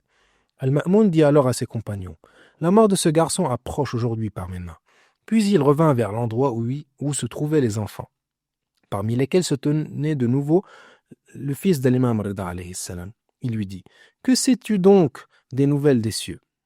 L'enfant répondit « Mon père m'a rapporté d'après ses pères, d'après le prophète sallallahu alayhi wa sallam, d'après Gabriel, d'après le Seigneur des mondes, qu'il a dit « Entre le ciel et l'air se trouve une mer tumultueuse dont les vagues s'entrechoquent. On y trouve des serpents au ventre vert et au dos tacheté, que les rois capturent au moyen de faucons au plumage clair, afin d'éprouver par eux les sciences des savants. » Al-Ma'moun répondit « Tu as dit vrai, tes pères ont dit vrai, ton aïeul a dit vrai, et ton Seigneur a dit vrai. » Il le fit montrer alors auprès de lui, puis donna en mariage à al-Fadl. Ibn Talha al-Shafi'i, mort en 652 après l'Hégire, rapporta cette anecdote environ 64 ans après Ibn Shahrashoub, dans son ouvrage Matalib as-Su'ul, en y rapportant des modifications, des changements et des ajouts. Le principal changement réside dans le fait que, dans la version d'Ibn Shahrashoub, l'épisode mentionnait clairement que le calife interrogea l'imam au sujet des nouvelles des cieux, et que celui-ci rapporta selon la chaîne de ses pères, du prophète, sallallahu alayhi wa sallam, puis de Gabriel, puis du Seigneur des mondes, l'existence d'une mer tumultueuse entre le ciel et l'air, renfermant des serpents au ventre vert, capturés par les faucons des rois, et ainsi de suite. Or, chez Ibn Talha, tout cet exposé est abrégé et condensé en une phrase unique. Dieu exalté soit-il, l'inspira alors, et il dit « Dieu exalté soit-il a créé par sa volonté dans l'océan de sa puissance de petits poissons que les faucons des rois et des califes capturent afin de mettre à l'épreuve la descendance de la prophétie. » Quant aux ajouts introduits par Ibn Talha, il affirme que l'événement eut lieu à Bagdad et que l'imam était alors âgé de 11 ans. Ibn Sabbar al-Maliki reprit ce récit textuellement dans son ouvrage Al-Fusul al-Muhimma, mais il y mentionne que l'imam avait à ce moment-là 9 ans seulement. Après cette période, nous constatons que l'anecdote s'est largement diffusée dans les ouvrages des deux écoles. On la retrouve dans de nombreux livres consacrés à la vie de l'imam al-Jawad et à ses vertus, tant dans les ouvrages de la tradition imamite que dans ceux de l'école des califes. Chaque partie la rapporte toutefois de la manière qui s'accorde avec ses présupposés doctrinaux, en y ajoutant, retranchant ou modifiant ce qui lui semble conforme à sa vision théologique. On peut relever plusieurs remarques au sujet de cette anecdote rapportée, dont certaines ont été mentionnées par le cheikh al-Qurani. Celui-ci, toutefois, ne considère pas que ces observations conduisent nécessairement à rejeter le récit. Première remarque, ce que le cheikh a indiqué dans son ouvrage Al-Imam Muhammad al-Jawad lorsqu'il dit « On peut lui objecter qu'il s'agit d'un récit mursal, sans chaîne de transmission. Mais l'absence de chaîne impose seulement de suspendre son jugement et n'exige pas de le rejeter. » Et nous disons, cela serait correct si l'objection se limitait à ce seul point. Mais si le récit contredit des faits historiques établis ou même des principes doctrinaux fondamentaux, alors rien n'empêche de ne pas l'accepter. On remarque d'ailleurs que l'anecdote ne possède aucune chaîne de transmission, ni selon les sources imamites, ni selon les autres traditions, quel que soit le degré de cette chaîne. Deuxième remarque, il a également écrit « On peut encore objecter que ce récit suppose qu'Al-Ma'moun ne connaissait pas l'imam al-Jawad alayhi salam, alors qu'il le connaissait parfaitement. Il avait déjà promis sa fille à l'imam du vivant de son père, alors qu'il était encore enfant. Puis il le fit venir à Bagdad, défia les Abbassides par sa personne, le fit participer à des débats et organisa pour lui des cérémonies historiques à l'occasion de son mariage. Nous disons, cette objection est effectivement pertinente et fondée. Troisième remarque, il a également relevé l'objection suivante. On peut encore reprocher au récit d'attribuer à l'imam al-Jawad alayhi salam le fait de jouer avec les enfants, alors qu'un ma'soum ne joue pas et ne s'adonne pas aux futilités. Cela fait partie des principes admis chez les imamites. L'imam al-Jawad alayhi salam lui-même manifesta son mécontentement envers Ali ibn al-Hassan ibn al-Wasiti qui rapporte « J'avais apporté avec moi certains objets utilisés par les enfants pour leur jeu, dont quelques-uns étaient en argent, et je me dis « Je vais offrir cela à mon maître Abu Ja'far ». Lorsque les gens se dispersèrent après qu'il eut répondu à toutes leurs questions, il se leva et se rendit à Surayya. Je le suivis, je rencontrai alors Muwaffaq et lui demandai « Demande-moi la permission d'entrer auprès d'Abu Ja'far ». J'entrai, le saluai, et il me rendit le salut. Mais son visage exprimait une réprobation et il ne m'invita pas à m'asseoir. Je m'approchai de lui et déversai ce que j'avais dans mon vêtement devant lui. Il me regarda avec colère, lança un regard à droite et à gauche, puis il dit « Ce n'est pas pour cela que Dieu m'a créé. Qu'ai-je à voir, moi, avec le jeu ?» Je lui demandai pardon, et il me pardonna. Il est étonnant que Dieu le préserve, qu'il n'ait pas considéré qu'une telle contradiction doctrinale touchant aux prérogatives de l'imama soit suffisante pour rejeter ce récit. Les tentatives de certains pour justifier l'anecdote, en prétendant que l'imam ne jouait pas, ni ne se tenait sur la route pour observer les enfants, mais qu'il attendait intentionnellement le passage d'Al-Ma'moun afin de le rencontrer, constitue en elle-même un aveu du problème inhérent au récit. Et cette tentative de justification ne résout en rien la réalité. Elle ne remédie pas à la difficulté majeure. Al-Ma'moun est censé ne pas reconnaître l'imam, alors qu'il le connaissait parfaitement. Elle ne répond pas non plus à l'objection selon laquelle l'imam n'était pas présent à Bagdad avant que le calife ne le convoque lui-même, pleinement conscient de son identité. Dès lors, comment imaginer que l'imam aurait eu besoin d'attendre l'occasion de le rencontrer sur la route, alors même qu'Al-Ma'moun était celui qui l'avait fait venir auprès de lui et qui connaissait déjà parfaitement son rang. Quatrième remarque, l'atmosphère générale du récit, telle que rapportée par Ibn Shahrashub, ainsi que l'affirmation explicite d'Ibn Talha, indique que l'événement se serait déroulé à Bagdad. Or, l'imam al-Jawad alayhi salam n'entra à Bagdad qu'après le martyre de son père et l'accession à l'imama. Il y fut convoqué par Al-Ma'moun lui-même. Dès lors, il est concevable dans ces circonstances qu'il se trouve dans une rue, mêlé à des enfants, qui jouent avec eux ou qu'il se contente de les observer. Comme certains ont tenté de remanier l'histoire, la difficulté demeure inchangée. S'ajoute à cela un autre point. Les récits, malgré leurs divergences, supposent tous qu'Al-Ma'moun serait parti à la chasse et revenu alors que les enfants se trouvaient encore dans la même rue. L'imam parmi eux, debout ou en train de jouer. Combien de temps faut-il pour quitter la ville, chasser, puis revenir? Est-il raisonnable d'imaginer que des enfants resteraient tout ce temps dans la même rue et que l'imam, alayhi salam, se tienne avec eux durant toute cette période? La tentative de corriger le récit en supposant que l'événement aurait eu lieu à Médine, au motif que l'imam al-Jawad, enfant, n'avait pas résidé à Bagdad, n'est pas plus convaincante. En effet, rien n'indique qu'Al-Ma'moun se serait rendu à Médine durant cette période, de sorte qu'il y aurait rencontré l'imam al-Jawad en y sortant pour chasser. Cinquième remarque. On relève également une incohérence dans la manière dont Al-Ma'moun est dépeint dans ce récit. Au début, il ne semble pas connaître l'imam al-Jawad, il lui demande son nom, comme s'il ignorait totalement son identité. Puis soudain, il déclare « La mort de ce garçon est proche aujourd'hui par mes mains ». Ensuite, il se met à l'interroger sur les nouvelles des cieux. Démarche pour le moins étrange de la part d'un calife qui, selon le récit, ne sait même pas qui se tient devant lui. Et, lorsque l'imam lui parle d'une mer agitée entre le ciel et l'air, peuplée de serpents au ventre vert et au dos tacheté, Al-Ma'moun accepte immédiatement ce propos, sans demander aucune preuve, ni explication, comme s'il était l'un des imamites convaincus qui ne mettaient jamais en doute les paroles de leur imam. Une telle attitude attribuée à Al-Ma'moun, personnage politique rusé, calculateur, souvent méfiant, ne s'accorde en rien avec ce que l'histoire rapporte de lui. Sixième remarque. On relève également ce que le grand traditionniste Cheikh Abbas al-Qummi, que Dieu lui fasse miséricorde, a passé sous silence. Il a en effet omis, dans sa présentation du récit, l'élément mentionné dans la version originale d'Ibn Shahrashub, l'allusion à cette mer tumultueuse et déchaînée située entre le ciel et l'air. Or, cela est étonnant de sa part, lui qui suivait généralement la méthode des traditionnistes akhbariyin, lesquels exigent d'adhérer au contenu même des récits transmis, notamment lorsqu'ils proviennent d'ouvrages reconnus chez les imamites. Mais il a délaissé ce passage et l'a remplacé par ce qui figure dans les ouvrages de l'autre école.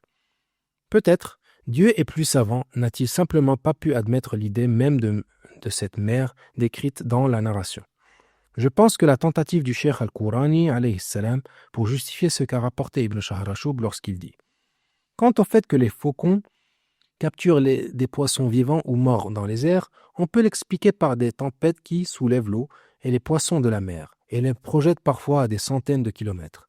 J'ai lu cela dans les sources historiques, et de nos jours on en a même réalisé des vidéos. Ne saurait être utile ni résoudre la difficulté.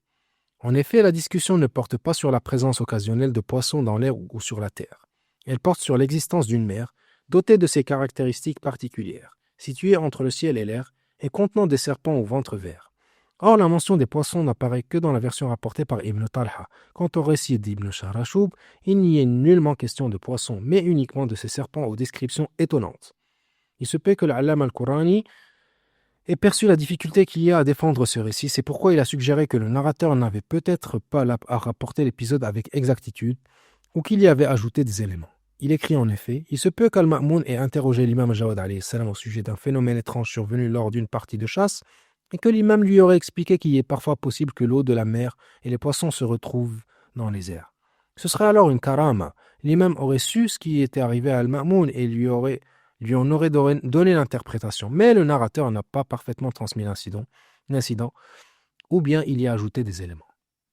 Nous pensons que les failles, ou plutôt les multiples failles contenues dans ce récit, sont trop nombreuses et trop profondes pour pouvoir être rapiécées. D'autant que la première partie de l'anecdote apparaît sous une autre forme dans les sources de l'école des califes. On y rapporte que le calife Omar, maudit soit-il, passa près d'un groupe d'enfants qui jouaient. Tous s'enfuirent par crainte de lui, à l'exception d'Abdallah ibn Zubayr. Lorsqu'il lui demanda pourquoi il ne s'était pas enfui comme les autres, il répondit qu'il n'avait commis aucune faute et que la route n'était pas étroite au point qu'il devait lui céder le passage.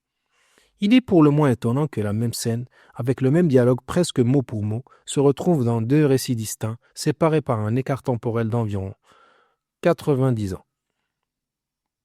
La question se pose alors, lequel des deux récits s'est infiltré dans l'autre ? Les attitudes face à l'imam al-Jawad alayhi salam, le fait que l'imam divin ait été dévolu à l'imam Muhammad ibn Ali al-Jawad après son père Ali ibn Musa ar-Rida alayhi salam, constituait un événement tout à fait singulier. Pour la première fois dans l'histoire de l'imama, depuis le décès du messager de Dieu sallallahu alayhi wa sallam jusqu'à l'an 203 de l'Hégire, soit près de 2 siècles, l'imam des créatures se trouvait être d'un âge aussi tendre, un enfant de 8 ans au moment où il assumait pour la première fois la charge de l'imama. Cet état de fait entraîna des attitudes diverses, tant parmi les gens que de la part du pouvoir, quant à la croyance en son imama et à l'acceptation de cette réalité. Quant au pouvoir abbasside, il est manifeste qu'il ne croyait ni en son imama ni en celui de ses pairs. Néanmoins, il reconnaissait à ces derniers la supériorité dans le savoir ainsi que la position de chef social parmi les Banu Hashim et les chiites. Et c'est sur cette base qu'il les traitait et composait avec eux. À l'exception du calife al-Ma'moun, dont nous évoquerons la position sous peu, les dignitaires de la maison abbasside ne voyaient en lui aucune supériorité scientifique. Ils le considéraient comme un enfant parmi les autres, qui devait apprendre et étudier à l'école coranique et auprès des grands savants jusqu'à ce que sa personnalité se raffermisse pour qu'on puisse alors le traiter comme un homme de science. C'est pourquoi ils s'élevèrent contre Al-Ma'moun lorsque celui-ci le rapprocha de lui et voulut lui donner sa fille en mariage, en arguant précisément de sa jeunesse et de son besoin de mûrissement. Et lorsque Al-Ma'moun n'accepta pas leur critique, ils recoururent à l'épreuve de l'imam par l'intermédiaire de Yahya ibn Aktham dans le célèbre épisode bien connu. bien que l'imam alayhi salam l'ait surpassé en leur présence, qu'il ait répondu à ces questions et réduit Yahya ibn Aktham à l'impuissance devant les questions qu'il lui retourna. Cela et d'autres faits encore ne suffirent pas à leur faire reconnaître son rang d'imam. Comment aurait-il pu en être autrement alors qu'il n'avait même pas reconnu l'imam Rida son père en dépit de l'éclat de ses vertus et de ses miracles manifestés sous leurs yeux durant une longue période? Le secret de cela réside peut-être dans ce qu'Al-Ma'moun lui-même aurait exprimé. Si ces paroles sont bien authentiquement rapportées de lui, lorsqu'il leur dit « C'est vous qui en êtes la cause. Si vous aviez été juste envers ces gens, cela eût été plus digne de vous. Quant à ce que faisaient à leur égard ceux qui m'ont précédé, c'était là une rupture des liens de parenté. » Ce qui demeure pourtant déroutant pour certains, c'est l'attitude d'Al-Ma'moun al-Abbasid à l'égard de l'imam. D'un côté, nous le voyons débattre sur le chiisme avec un langage savant, exalter le mérite du commandeur des croyants, l'imam Ali alayhi salam, discuter avec les savants de la ligne officielle pour soutenir que Ali ibn Abi Talib alayhi salam est le meilleur après le messager de Dieu, sallallahu alayhi wa alayhi, et affirmer du moins en théorie que la famille du prophète a été gratifiée par Dieu de prérogatives qui n'ont été accordées à nul autre. Et de l'autre, nous le voyons mettre à mort l'imam Rida alayhi salam en l'empoisonnant. Et peut-être que si l'imam Ali Rida ne l'avait pas informé que sa propre mort, celle d'Al-Ma'moun et celle d'Al-Jawad surviendraient à des moments rapprochés, contigus comme ses deux doigts. Il se serait empressé d'ordonner l'assassinat de l'imam Al-Jawad bien plus tôt. Le Cheikh Al-Kourani a expliqué cette attitude dans son ouvrage l'imam Muhammad Al-Jawad de la manière suivante. A. Elle s'inscrit dans le cadre du conflit politique interne au sein de la famille abbasside, l'imam étant utilisé par Al-Ma'moun comme une carte de pression sur eux, pour leur faire entendre que, s'ils ne se ralliaient pas autour de lui, leur califat leur échapperait. B. Sur le plan intellectuel, le Cheikh Al-Kourani estime qu'Al-Ma'moun cherchait à instaurer un régime abbasside de doctrine chiite alawite. Il considère qu'Al-Ma'moun a même posé des actes concrets en ce sens, notamment en rédigeant un manifeste de désaveu à l'égard de Muawiyah. Cependant, par crainte du courant dominant dans la société, il ne le rendit pas public, et ce texte resta caché jusqu'à ce que le calife Al-Mu'tadid le fasse ressortir au grand jour. C. En définitive, on peut résumer la position d'Al-Ma'moun en disant qu'il était chiite en théorie, mais en pratique un ennemi des imams de la demeure prophétique et de leurs partisans. Quant à la plus déplorable des attitudes, ce fut celle d'Al-Mu'tasim al-Abbasid, qui succéda à son frère Al-Ma'moun au califat et au pouvoir, par sa nature même marquée par l'ignorance et l'aversion pour les sciences et les connaissances. En effet, la supériorité scientifique de l'imam Al-Jawad ne signifiait rien à ses yeux. À cela s'ajoutait le fait qu'il avait été formé dans un milieu essentiellement militaire, comme le rapportent les historiens. Il ne pratiquait donc aucune forme de ménagement ni de bonne entente dans son comportement envers l'imam Al-Jawad, d'autant qu'il le rangeait parmi ses ennemis et parmi les rivaux de son pouvoir et de sa famille. Il adopta ainsi à l'égard de l'imam alayhi salam des positions d'une grande dureté, qui aboutirent finalement à son assassinat. Les vizirs de l'État et ses institutions s'orientaient, dans leur conduite, sur la boussole tracée par le souverain et le calife, oscillant entre un certain relâchement relatif ou au contraire une grande rigueur. Quant à la masse des musulmans qui ne faisaient pas partie des chiites de la famille du prophète, sallallahu alayhi wa alayhi, nous ne relevons pas dans l'ensemble d'intérêt exceptionnel pour la question de l'imam Al-Jawad et pour le fait qu'il ait assumé l'imama à cet âge.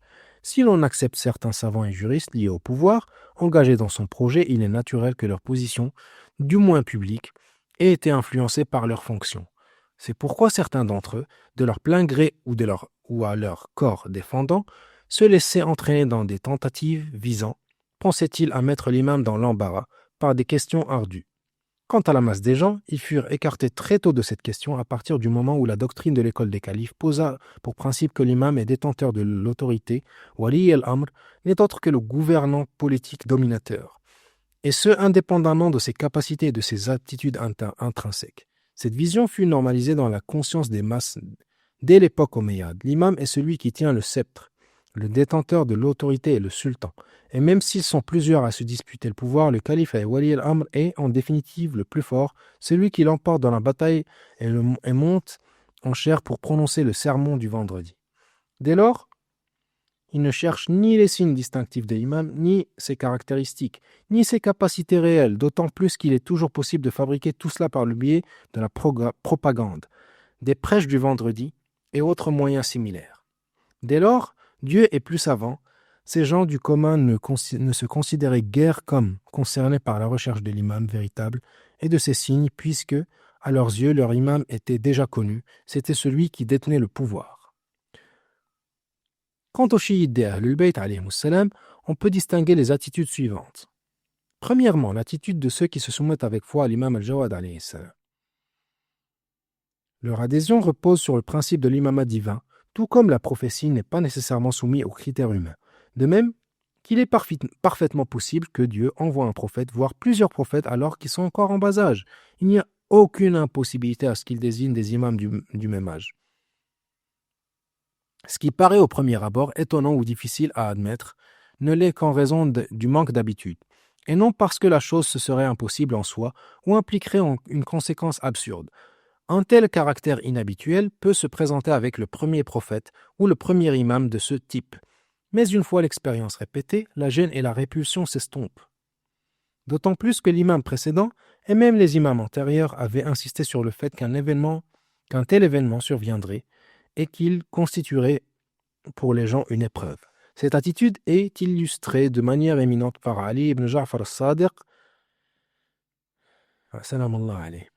En dépit de l'éminence de son en science, de la noblesse de sa lignée et de la place qu'il occupait parmi les chiites, il ne cessait de manifester et de proclamer sa reconnaissance de l'imama de l'imam al-Jawad et sa soumission à lui.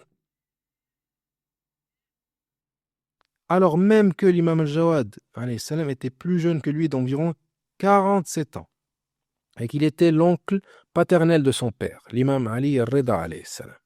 Ainsi, Mohammed bin al-Hassan ibn Ammar rapporte: j'étais assis auprès de Ali ibn Ja'far ibn Muhammad à Médine, où j'avais séjourné 2 ans auprès de lui, consignant par écrit ce qu'il rapportait de son frère al-Qadim alayhi salam, lorsqu'Abu Ja'far Muhammad ibn Ali al-Rida entra dans la mosquée du messager de Dieu sallallahu alayhi wa. Alors Ali ibn Ja'far se leva précipitamment vers lui, sans chaussures ni manteau, lui baisa la main et le vénéra. Abu Ja'far lui dit alors: ô mon oncle, assieds-toi, que Dieu te fasse miséricorde. Il répondit: ô mon maître, comment pourrais-je m'asseoir alors que tu es debout? Lorsque Ali ibn Ja'far retourna s'asseoir à sa place, ses compagnons se mirent à le réprimander en lui disant: tu es l'oncle de son père, et tu te comportes ainsi avec lui? Il leur dit alors: taisez-vous. Si Dieu le Tout-Puissant, le Glorieux, et il saisit sa barbe, n'a pas jugé ses cheveux blancs dignes de ce rang, et a jugé ce jeune homme digne de ce rang, en le plaçant là où il l'a placé, irais-je renier son mérite? Nous cherchons refuge auprès de Dieu contre ce que vous dites. Bien au contraire, je suis son serviteur. Et ce ne fut pas là la seule attitude à son égard. Elle se renouvela avec d'autres encore. De fait, il y avait quelque chose de frappant. Voir un homme d'environ 55 ans, avec tout le mérite et le rang qui était les siens, embrasser la main d'un jeune garçon âgé de 9 ans et lui arranger ses sandales, comme le rapportent d'autres récits. Il est très probable qu'il cherchait délibérément à manifester ce comportement afin de mettre en évidence, aux yeux de l'ensemble des chiites, le rang de l'imam al-Jawad et la grandeur de sa position. Il apparaît que l'attitude de soumission et de foi en imam al-Jawad fut, dans l'ensemble, celle de la majorité des chiites, même si certains ne la manifestaient pas de la manière éclatante qu'a montré le juriste Ali, fils de l'imam Ja'far al-Sadiq mentionné plus haut. En effet, la stabilité rapide de la situation en faveur de l'imam, peu de temps après le martyre de son père Rida atteste cette réalité, tout comme le fait que les principaux compagnons de son père devinrent ses compagnons à lui et les transmetteurs de ses enseignements. Deuxièmement, les Waqifa et les négateurs de son imama, il exista une minorité qui persista dans la doctrine de l'arrêt al-Waqf et refusa de reconnaître l'imam Rida alayhi salam. Il était alors naturel que ces gens-là ne croient pas non plus à l'imama de l'imam al-Jawad tant qu'ils ne reconnaissaient pas son père. En effet, la désignation d'al-Jawad et son investiture dans l'imama proviennent de son père al-Rida, en qui il ne croit pas. Il allait pourtant de l'exigence même de l'impartialité que, s'ils avaient eu un doute, ce doute se dissipe. ils avaient en effet prétendu que l'imam al-Rida, alayhi salam, puisqu'aucun enfant ne lui était né, était stérile, et qu'il ne pouvait donc être imam, car l'imam ne saurait être entaché d'un défaut. L'équité imposait qu'ils renoncent à cette prétention à la naissance de l'imam al-Jawad et qu'ils se rétractent de leurs propos. Mais ils mirent leurs doigts dans leurs oreilles, s'enveloppèrent de leurs vêtements, persévérèrent et s'enflèrent dans un orgueil farouche. Et cela en dépit des sciences qui se manifestèrent par lui, identiques à celles qui avaient émané de ses ancêtres infaillibles. Bien plus encore, certains parmi les Waqifa qui avaient reconnu l'imam Ahmad ibn Moussa, le frère de l'imam al-Rida, auraient dû revenir à l'imam al-Rida après que le noble Ahmad ibn Moussa lui-même, accompagné de sa mère Ahmad, se fut rendu à la maison de l'imam al-Rida pour y proclamer que lui, ainsi que tous ceux qui lui avaient prêté allégeance, se trouvaient désormais dans l'allégeance de son frère. Mais ils ne le firent pas. Troisièmement, ceux qui hésitent avant d'y croire.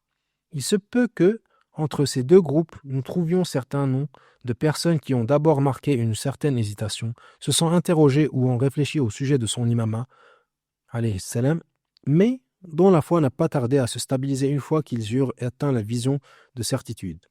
On peut d'ailleurs leur trouver une certaine excuse, car certaines prémices qui paraissent d'abord improbables au premier regard et au premier jugement. Comme la question « Comment Dieu pourrait-il confier l'imama à un enfant ?» ou « Comment ce jeune pourrait-il embrasser la science divine ?» et d'autres interrogations de ce genre sont de nature à pousser certains à ne pas se hâter à croire en lui. Cependant, avec un peu de réflexion, de recul, en constatant l'ampleur de sa science et en étant témoins de ses miracles concrets, ils en viennent à savoir que ceci est la vérité émanant de ton Seigneur. Alors ils y croient, et leur cœur s'incline humblement devant lui. Parmi ceux-là se trouvait peut-être Ibn Isbad, comme le laisse entendre un récit, ainsi que d'autres. Il se peut aussi que certains d'entre eux étaient en train de réfléchir à la manière dont il serait possible de convaincre les gens de son imama, et de se demander comment l'accepteront-ils. Une certaine inquiétude pouvait alors les envahir sous cet angle. Et l'un d'eux pouvait en faire part à quelqu'un, de sorte que l'on est pris comme s'il ne croyait pas à l'imama. Nous pensons que le récit rapportant une réunion à Barakat Zalzal à Bagdad entre certains compagnons de l'imam Rida alayhi salam et ce qui est transmis de propos attribués à Yunus ibn Abdurrahman, dont l'apparente teneur laisse planer un doute sur l'imama effectif de l'imam al-Jawad, relève précisément de ce cadre. Si toutefois l'authenticité même de ce récit était établie, or nous avons déjà mis en question cette narration, tant du point de vue de la chaîne de transmission que de son contenu. L'imam al-Jawad à l'époque d'Al-Mu'tasim al-Abbasi. Avec la mort d'Abdullah ibn Harun, connu sous le nom d'Al-Ma'moun al-Abbasi en l'an 218 de l'Hégire, alors qu'il se trouvait en route vers Tartos, au nom de la Syrie terrassée, dit-on par une fièvre, avec l'accession au pouvoir de son frère Muhammad ibn Harun, connu sous le nom d'Al-Mu'tasim al-Abbasi. Commença une nouvelle phase de rigueur et de dureté contre les chiites d'Al-Bayt alayhi salam et tout particulièrement contre l'imam al-Jawad alayhi salam. Cela vient du fait qu'Al-Ma'moun, malgré son acharnement à préserver son pouvoir et à écarter quiconque se dressait sur sa route, fût-ce au prix de le faire tuer, comme il le fit pour son frère Al-Amin et comme il le fit pour l'imam al-Rida alayhi salam. Pour des raisons que nous avons déjà exposées dans notre ouvrage Alim al-Muhammad, demeure, en comparaison de son frère Al-Mu'tasim, semblable à une perle face à un morceau de charbon. En effet, Al-Ma'moun était connu pour son intelligence, son amour du savoir, son aptitude au débat et aux discussions, ainsi que pour sa capacité à évaluer les personnes selon leur rang scientifique. Sur le plan théorique, il savait que la vérité était du côté de la famille du prophète sallallahu alayhi wa sallam. Mais sur le plan pratique, la royauté et le pouvoir primaient pour lui sur toute autre considération. Son admiration intellectuelle pour la science des imams de la guidance et leur capacité ne traduisit donc pas un engagement concret, si ce n'est dans les limites d'un certain respect et d'une certaine vénération. Quant à Al-Mu'tasim, il réunissait en lui de nombreux traits détestables. Écoutons ce qu'en rapportent les historiens. Nous avons déjà mentionné dans les pages précédentes à quel point il détestait fréquenter le Kuttab et assister aux cours, au point d'en venir à envier l'un de ses condisciples qui était mort, le considérer comme délivré de la peine d'y assister. Et même lorsque l'État poursuivit la ligne mu'tazilite qu'Al-Ma'moun avait inaugurée par conviction et avec une réelle compréhension de cette doctrine, l'arrivée d'Al-Mu'tasim transforma tout cela. Ces débats se menaient désormais à coups de fouet, de prison et de mise à mort, jusque contre ceux qui ne faisaient que diverger avec lui dans leurs croyances, alors que lui-même ne comprenait peut-être même pas le sens de ces divergences. D'autant plus qu'il était dominé par l'influence de certains juristes particulièrement véhéments et rigides, au premier rang tels que Ahmad ibn Abi Du'ad. Alors que la période durant laquelle l'imam al-Jawad vécut sous le règne d'Al-Ma'moun s'étendit sur près de 15 ans, et ce malgré l'attisement de la haine d'Al-Ma'moun contre l'imam par une partie de la maison abbasside, en particulier par sa fille al-Fadl, comme cela ressort de la relation conflictuelle qu'elle entretenait avec son époux, l'imam al-Jawad. Celui-ci ne prit pourtant jamais à son encontre une attitude d'une dureté extrême. En revanche, nous voyons qu'Al-Mu'tasim formé dans un climat militaire rude et s'étant entouré pour sa protection d'une milice turque particulière incapable de supporter la présence de l'imam al-Jawad, plus de 2 années à peine, ayant accédé au califat en 218 de l'Hégire, il fit empoisonner l'imam en 220 de l'Hégire avec la collaboration al-Fadl, la fille de son frère. C'est ainsi que l'imam alayhi salatu wassalam fut martyrisé à l'épanouissement de sa vie, au sommet de sa force et de sa jeunesse, alors qu'il n'était âgé que de 25 ans. Fin du livre. Assalamu alayka ya sayyidi wa mawlai, ya Muhammad ibn Ali al-Jawad yawma wulidta wa yawma istushhidta wa yawma tub'athu hayya. اللهم ارزقنا زيارته في الدنيا وشفاعته في الآخرة. اللهم صل على محمد وآل محمد.